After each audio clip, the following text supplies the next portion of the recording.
अबू झमाड़ के पाताल में पहुंचकर 25 लाख के नक्सली मार दिए। किसने मार दिए? किसने मार दिए? केवल सुरक्षा बल ही मार रहे हैं। और किसको मार रहे हैं? नक्सलियों को मार रहे हैं। बोलते बोलते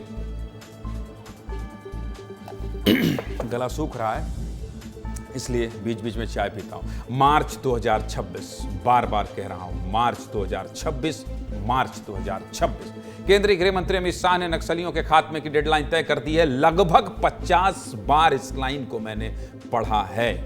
और केंद्रीय गृह मंत्री अमित शाह के दौरे से ठीक पहले नक्सलियों को बड़ा झटका लगा है। सुरक्षा बलों ने एनकाउंटर में 25 लाख के नामी नक्सली को मार गिराया। मारे गए नक्सली का नाम रामचंद्र उर्फ कार्तिक है, जो उड़ीसा स्टेट कमेटी का सदस्य था। नक्सल संगठन में स्टेट कमेटी का सदस्य होना बहुत ऊंचे दर्जे का पद होता है, जिसमें बेहद खूंखार नक्सली शामिल रहते हैं। क्या है पूरा मामला, विस्तार से बता देता हूं। चलिए सब कुछ आपको दिखा देता हूं। दक्षिण अबू झमाड़ के डोडरबेड़ा इलाके में छत्तीसगढ़, महाराष्ट्र और उड़ीसा के बड़े नक्सलियों की बैठक होनी थी, जिसमें नक्सल संगठन के सेंट्रल कमेटी मेंबर समेत कई स्टेट कमेटी के मेंबर भी शामिल होने वाले थे।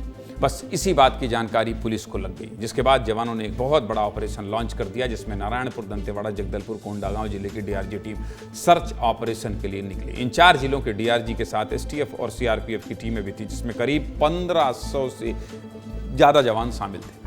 12 दिसंबर को दक्षिण अबू झमाड़ क्षेत्र में नक्सलियों ने सुरक्षा बलों पर फायरिंग शुरू कर दी। जवानों और नक्सलियों के बीच रुक रुक कर कई बार मुठभेड़ हुई और इस मुठभेड़ में जवानों ने 7 वर्दीधारी नक्सलियों को ढेर कर दिया था, मार गिराया था। मारे गए नक्सलियों में 5 पुरुष और 2 महिला नक्सली शामिल हैं। इन नक्सलियों पर कुल कितना इनाम था पता है आपको? 10, 20, 30 नहीं, 40 लाख रुपए का इनाम था मारे गए नक्सलियों पर। और सबसे बड़ी बात क्या है जानते हैं? मारे गए नक्सलियों में 25 लाख का इनामी नक्सली रामचंद्र उर्फ कार्तिक भी है, जो उड़ीसा स्टेट कमेटी का सदस्य था और पश्चिम ब्यूरो का सचिव भी था। इसके पहले ये नल्ला मला फॉरेस्ट एरिया में पीपुल्स वार ग्रुप के लिए नक्सल गतिविधियों में शामिल था।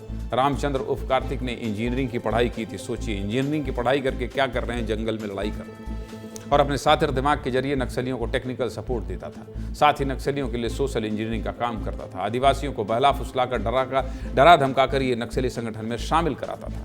इसके पास नक्सल घटनाओं को अंजाम देने और रणनीति बनाने का लंबा अनुभव था। इसके मारे जाने से नक्सल संगठन को बहुत बड़ा नुकसान पहुंचा। इसके अलावा 5 लाख की इनामी नक्सली रैनी उर्फ रमीला मडकम को भी जवानों ने ढेर कर दिया है, जो पश्चिम बस्तर की एसीएम थी। साथ ही 10 लाख के 5 और इनामी नक्सली मारे गए, जिनमें कई प्लाटून मेंबर शामिल हैं। सुरक्षा बलों को घटनास्थल पर और भी खून के धब्बे दिखाई दिए थे, जिससे पता चलता है कि मुठभेड़ में और भी माओवादी या तो घायल हुए हैं या मारे गए। आगे सब कुछ बताऊंगा, लेकिन पहले आप एक रिपोर्ट देखिए और समझिए कि हमारे सुरक्षा बल नक्सलियों को ढेर करने के लिए कितनी मेहनत कर रहे हैं। देखिए,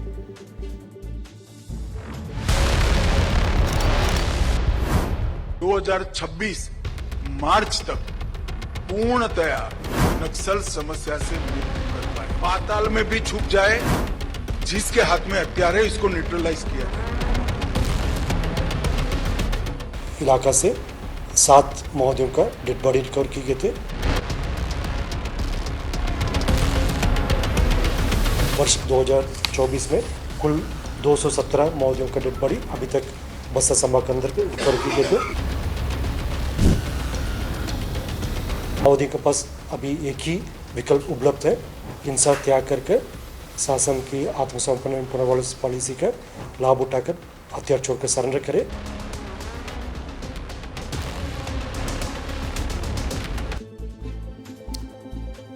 केंद्रीय गृह मंत्री अमित शाह ने कहा था कि पाताल लोक में भी छिप जाएं, लेकिन हथियार उठाने वाले नक्सलियों को ढेर किया जाएगा। जिसके बाद जवान पाताल लोक में घुसकर नक्सलियों का सफाया कर रहे हैं। अबू झमाड़ का जंगल, जो माओवादियों का गढ़ है, नक्सलियों की राजधानी है और जिसे माओवादी अपना सुरक्षित ठिकाना मानते हैं। हमारे जवान उस क्षेत्र में जाकर एंटी नक्सल ऑपरेशन कर रहे हैं। पिछले 1 साल की बात करें तो नारायणपुर, दंतेवाड़ा, कोंडागांव और कांकेर जिले के संयुक्त अभियान में 130 से ज्यादा नक्सली ढेर किए गए हैं, मारे गए हैं। सिर्फ नारायणपुर जिले में ही 56 नक्सलियों को जवानों ने मार गिराया है। ये आंकड़े बताते हैं कि अबू झमाड़ में सुरक्षा बलों को नक्सलियों के खिलाफ बड़ी सफलता मिल रही है। नक्सली रामचंद्र और अबू झमाड़ में नक्सल ऑपरेशन को लेकर क्या कह रहे हैं नारायणपुर के एसपी प्रभात, सुनना चाहिए आप, सुनिए। रामचंद्र, कार्तिक, लखनऊ और दशरू, दशरन्ना, साकेत भी शायद इसका नाम था। बड़ा लीडर है, बस्तर के आदिवासी या इससे पहले उड़ीसा, आंध्रा के आदिवासियों को बरगलाने और फिर उनका भरोसा जीतने, उनमें डर जनाने। हमारा काम था भरोसा जीतना, उनका काम था डर बढ़ाना। तो मेन काम तो वो ये करता था। ये जो धारणा है कि अबुझमाड़ नक्सलियों के लिए सुरक्षित है, यहाँ नक्सली सुरक्षित हैं, सब जगह के नक्सली यहाँ के रहेंगे, आखिरी लड़ाई यहाँ होगी, इस धारणा को तोड़ देना है। 8 महीने हुए हैं, एटलीस्ट धारणा तो टूटी है। बाकी नक्सली सुरक्षित छत्तीसगढ़ में कहीं नहीं है, अबुझमाड़ में भी नहीं है, बीजापुर में भी नहीं है, कांकेर में भी नहीं है, सुकमा कहीं भी सुरक्षित नहीं है। हमारे जवान हर मोर्चे पर नक्सलियों के ऊपर भारी पड़ रहे हैं। एसपी क्या बता रहे हैं? कहीं भी सुरक्षित नहीं है, किसी जिले में सुरक्षित नहीं है। संजय ठाकुर विस्तार से सुना रहे थे आपको, हमारे सहयोगी बस्तर के। हमारे जवानों की बंदूक से निकलने वाली हर गोली नक्सलियों के लिए काल है। इसीलिए कह रहा हूं, वो दिन दूर नहीं है जब नक्सलवाद के ताबूत में हमारे जवान आखिरी कील ठोकेंगे। और मुझे छत्तीसगढ़ के हर एक रहवासी को, देश के हर एक नागरिक को इस बात की काफ़ी खुशी होगी कि छत्तीसगढ़ भी नक्सलवाद से मुक्त हुआ।